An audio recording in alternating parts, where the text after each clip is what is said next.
বিশ্ব সংবাদে আপনাকে স্বাগত। শুরুতেই জানাবো হাতে পাওয়া সর্বশেষ আন্তর্জাতিক সংবাদের শিরোনাম, পরে বিস্তারিত।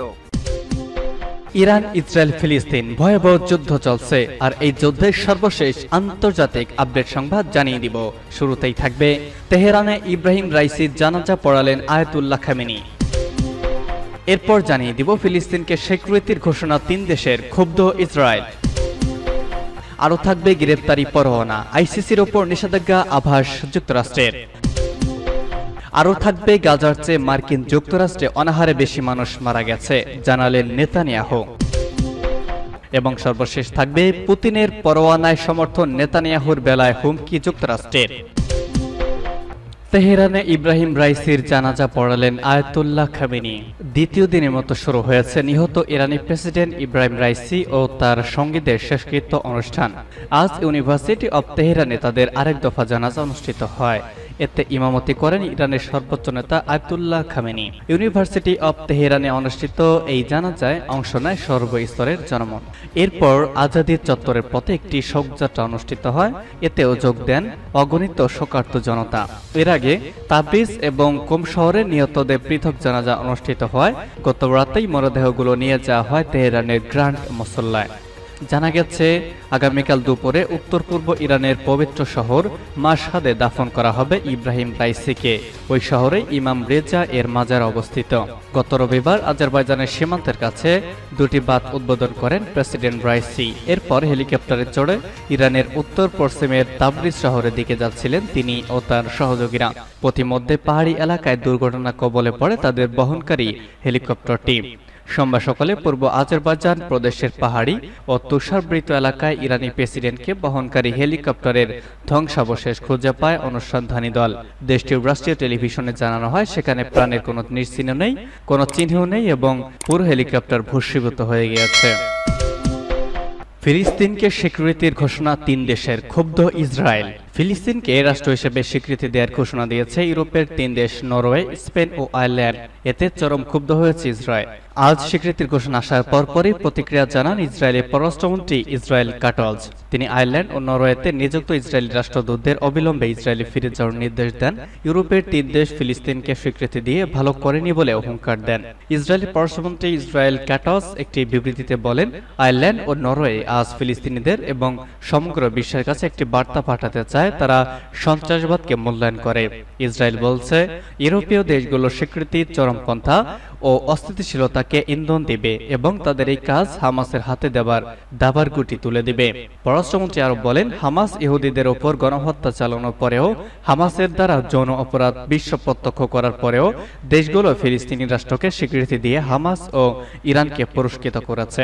তিনি ফিলিস্তিনিকে স্বীকৃতি দেশগুলোর বিকৃত আচরণ বলে উল্লেখ করেন।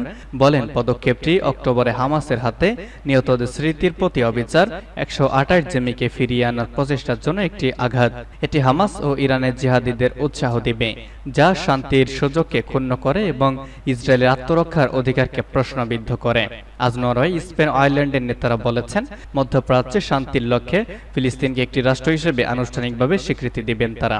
নরওয়ের প্রধানমন্ত্রী জোহানাস গর্ডার স্টোর, আয়ারল্যান্ডের প্রধানমন্ত্রী সাইমন হ্যারিস ও স্পেনের প্রধানমন্ত্রী পেদ্রো সানচেজ এই ঘোষণা দেন। তাদের বক্তব্যের মূল কথা ছিল একটি দ্বিরাষ্ট্রীয় সমাধানই সর্বোত্তম পথ। ফিলিস্তিনের স্বীকৃতি না থাকলে মধ্যপ্রাচ্যে শান্তি আসতে পারে না। এই স্বীকৃতি ইসরায়েলের বিপক্ষে নয়, আবার হামাসকে সমর্থন করা নয়, এটি শান্তির জন্য একটি পদক্ষেপ। গ্রেপ্তারি পরোয়ানা, আইসিসির ওপর নিষেধাজ্ঞার আভাস যুক্তরাষ্ট্রের। যুক্তরাষ্ট্রের পররাষ্ট্রমন্ত্রী অ্যান্টনি ব্লিংকেন ঘোষণা দিয়েছেন ইসরায়েলের নেতাদের বিরুদ্ধে গ্রেপ্তারি পরোয়ানা চাওয়া ইন্টারন্যাশনাল ক্রিমিনাল কোর্টের প্রসিকিউটরদের বিরুদ্ধে সম্ভাব্য নিষেধাজ্ঞা জারির বিষয়ে যে আলোচনা শুরু হয়েছে সে বিষয়ে তিনি মার্কিন আইন প্রণেতাদের সাথে একত্রে কাজ করবেন। কংগ্রেসের এক শুনানিতে ব্লিংকেন বলেন, সম্পূর্ণ ভুল এই সিদ্ধান্তের বিরুদ্ধে ব্যবস্থা নিতে তিনি প্রতিজ্ঞাবদ্ধ।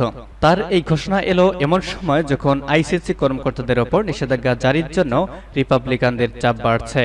খুব তাড়াতাড়ি হয়তো এই সপ্তাহে এ বিষয়ে ভোট হতে পারে। যুক্তরাষ্ট্র আইসিসি সদস্য দেশ নয়, কিন্তু ইউক্রেনের কারণে যুদ্ধের কারণে রাশিয়ার প্রেসিডেন্ট ভ্লাদিমির পুতিনের বিরুদ্ধে জারি করা গ্রেপ্তারি পরোয়ানার সিদ্ধান্তের সময় আইসিসির কৌশলীদের সমর্থন করেছে দেশ।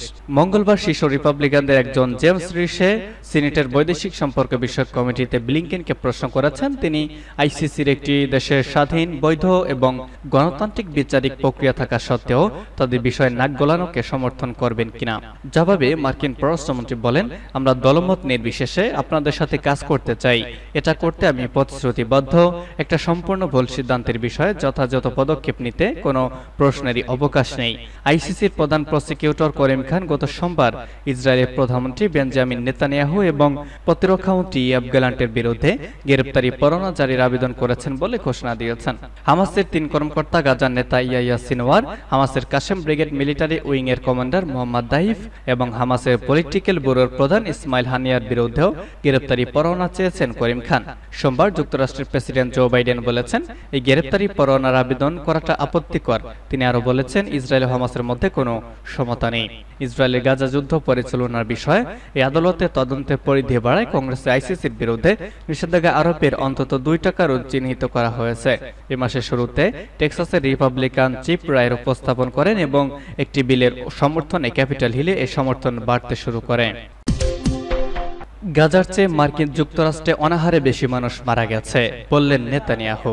গাজা উপত্যকায় ইসরায়েল আগ্রাসন ও ত্রাণ সরবরাহে বাধা দেওয়ায় মাত্র কয়েক ডজন ফিলিস্তিনি অনাহারে মারা গেছে বলে দাবি করেছেন ইহুদিবাদী প্রধানমন্ত্রী বেনিয়ামিন নেতানিয়াহু। ইসরায়েল গাজাবাসীকে পদ্ধতিগতভাবে অভুক্ত রাখছে বলে আন্তর্জাতিক ফৌজদারি আদালত বা আইসিসি যে অভিযোগ করেছে তাকে ডাহা মিথ্যা বলে তিনি প্রত্যাখ্যান করেন। আইসিসির চিফ প্রসিকিউটর করিম খান সোমবার নেতানিয়াহুর পাশাপাশি ইসরায়েলি যুদ্ধমন্ত্রী ইয়োভ গ্যালান্টের বিরুদ্ধে গ্রেপ্তারি পরোয়ানা জারি করার সুপারিশ করেছেন। তিনি বলেছেন, অন্যান্য অভিযোগের পাশাপাশি নেতানিয়াহু ও গ্যালান্টের বিরুদ্ধে যুদ্ধের হাতিয়ার হিসেবে গাজাবাসীকে অভুক্ত রাখার অভিযোগ রয়েছে। জাতিসংঘের চিফ প্রসিকিউটর বলেন, একটি জনগোষ্ঠীকে অভুক্ত রেখে মেরে ফেলা মানবতা বিরোধী অপরাধ। তিনি বলেন, ইসরায়েল গাজায় খাদ্য গ্রহণের জন্য লাইনে দাঁড়িয়ে থাকা মানুষের ওপর নির্বিচারে গুলিবর্ষণ করে ত্রাণ সরবরাহের কাজে ভয়াবহ প্রতিবন্ধকতা সৃষ্টি করেছে। আইসিসির চিফ প্রসিকিউটরের অভিযোগ প্রত্যাখ্যান করে ইসরায়েলের প্রধানমন্ত্রী নেতানিয়াহু সিএনএন-কে দেওয়া সাক্ষাৎকারে দাবি করেন, তিনি স্থলপথে গাজায় ত্রাণ ঢুকতে দেওয়ার পাশাপাশি আকাশ থেকেও সেখানে খাদ্য ফেলেছেন।